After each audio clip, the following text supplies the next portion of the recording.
আলাইকুম। পৃথিবীর সবচেয়ে সন্তানের জন্য নিরাপদ জায়গা হলো মায়ের কোল।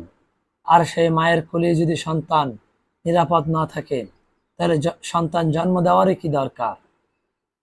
বাংলাদেশে বা পৃথিবীর বিভিন্ন স্থানে দেখবেন পেপার কিংবা পত্রিকা, টিভিতে মা হত্যা করলো সন্তানকে। এমনটাই ঘটেছে কিশোরগঞ্জের ভৈরবে।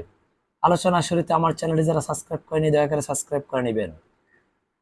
মা তার সন্তানকে গলা টিপে শ্বাসরোধ করে হত্যা করলো। পরকীয়ার জেরে ওই মহিলা 1.5 মাস আগে তার স্বামীর সংসার ছেড়ে চলে আসে প্রেমিকের সাথে। একটি ভাড়া বাসায় থাকতো।